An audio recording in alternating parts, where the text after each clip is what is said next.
చెప్పుకోవడానికేమో గొప్పగా 40 years industry, నాకు vision ఉంది, విస్తరాకుల కట్టుంది, నేను కేంద్రంలో చక్రం తిప్పానని చెప్పుకునే చంద్రబాబు నాయుడు ఒక సైడు, సినిమాల్లో పవర్ స్టార్ అని చెప్పుకుంటూ బయట పవర్ లైన్ స్టార్గా తిరుగుతూ మళ్ళీ బింకాలు పలికే పవన్ కళ్యాణ్ ఒకవైపు. వీళ్ళిద్దరికీ బాగా అర్థమైపోయింది, మనకి బలం లేదు, జగన్మోహన్ రెడ్డి గారిని మనం ఓడించే పరిస్థితి లేదు, కాబట్టి మనం ఎలాగైనా పొత్తు పెట్టుకొని జగనన్నని దించాలి అన్న ఆలోచనతోనే ఈ పొత్తుల కార్యక్రమానికి స్టార్ట్ చేశారు.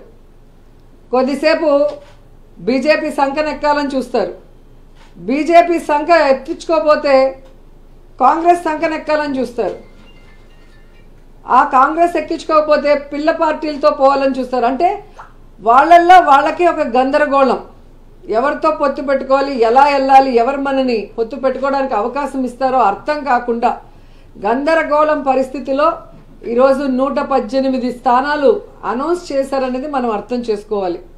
కానీ ఆ 118 స్థానాల్లో 24 స్థానాలు జనసేనకి ఇచ్చారు, మిగతా స్థానాలు తెలుగుదేశం పార్టీకి ఇస్తే అందులో చంద్రబాబు నాయుడు స్థానం కుప్పమని ఆయన అనౌన్స్ చేసుకున్నాడు, బాలకృష్ణ స్థానం హిందూపురం అని అనౌన్స్ చేశారు, అలాగే లోకేష్ మంగళగిరి స్థానం అని అనౌన్స్ చేసుకున్నారు.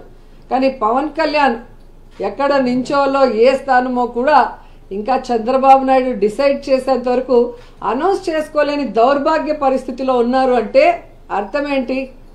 ఒక చోట ఓడిపోయిన వాడికి మొదట ఇచ్చారు, 2 చోట్ల ఓడిపోయిన వాడికి తర్వాత ఇస్తాంలే సెకండ్ జాబితాలో అని ఒక కేర్లెస్నెస్ ఏమో పవన్ కళ్యాణ్ చంద్రబాబు నాయుడిని అడిగి తెలుసుకోవాలని కూడా ఈ సందర్భంగా తెలియజేసుకుంటున్నా. అండ్ ఈరోజు మీరు చూస్తే వీళ్ళిద్దరికీ చెప్పుకోవడానికి ప్రజలకు చేసింది ఏమీ లేదు. చంద్రబాబు నాయుడు 14 సంవత్సరాలు ముఖ్యమంత్రిగా ఉండి ఏ రోజు తాను ఇచ్చిన మేనిఫెస్టోని ప్రజల కోసం చేసింది లేదు. అలాగే పవన్ కళ్యాణ్ ఎందుకు పార్టీ పెట్టాడో తెలీదు, తాను అధికారంలోకి వస్తే ఏం చేస్తానో ఇంతవరకు చెప్పింది లేదు. ఎంతసేపు వైఎస్ఆర్ కాంగ్రెస్ పార్టీ నాయకుల్ని ఎర్ర పుస్తకాల్లో రాసుకున్నానని ఒకడు, అధికారంలో వస్తే జైల్లో పెడతామని ఒకడు, బట్టలూడి కొడతామని ఇంకొకడు చెప్పుకోవడమే తప్ప వీరి వల్ల ఈ రాష్ట్రానికి ఏమైనా ప్రయోజనం ఉందా అంటే శూన్యం అనేది రాష్ట్ర ప్రజలకు తెలుసు. కానీ తెలుగుదేశం పార్టీ వాళ్ళు చూస్తే ఈరోజు మేము రాష్ట్ర భవిష్యత్తు కోసమే ఈ పొత్తు పెట్టుకున్నాము అంటుంటే అందరూ కూడా నవ్వుకుంటున్నారు. ఎందుకంటే చంద్రబాబు నాయుడు ముఖ్యమంత్రిగా 3 సార్లు చేశాడు. ఈ 3 సార్లలో రాష్ట్ర భవిష్యత్తుని ఎప్పుడైనా కాపాడా అనేది ఈ రాష్ట్ర ప్రజలు ఒకసారి ఆలోచించాలి.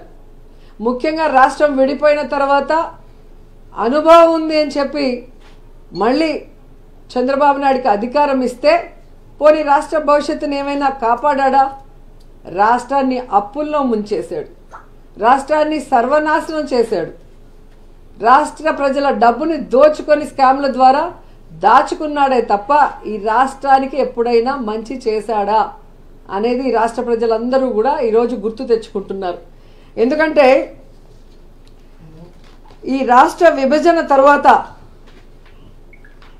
చంద్రబాబు నాయుడు ఈ రాష్ట్రానికి చేసింది ఏంటయ్యా అంటే ప్యాకేజీ కోసం ప్రత్యేక హోదాను తాకట్టు పెట్టేశాడు, కమిషన్ల కోసం కాంట్రాక్ట్ల కోసం పోలవరాన్ని తాకట్టు పెట్టేశాడు, రియల్ ఎస్టేట్ వ్యాపారం కోసం అమరావతిని తాకట్టు పెట్టేశాడు, ఓటుకి నోటు కేసులో దొంగలా దొరికిపోయి ఉమ్మడి రాజధానిని కేసీఆర్ గారికి తాకట్టు పెట్టి దొంగలా అర్ధరాత్రిలో పారిపోయి వచ్చాడు.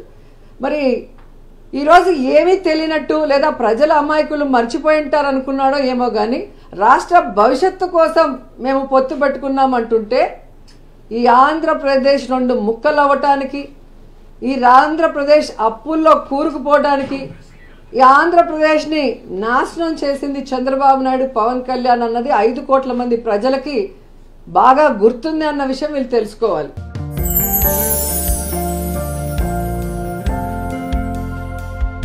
లవ్ ఈ అందమైన 4 అక్షరాల బారిన పడని మనిషి ఉండరు, మనసు ఉండదు. ఈ లవ్ కొంతమంది జీవితానికి సరిపడా మధురమైన అనుభూతులను అందిస్తే, మరికొంతమందికి జీవితాంతం వెంటాడే చేదు జ్ఞాపకాలను మిగిల్స్తుంది.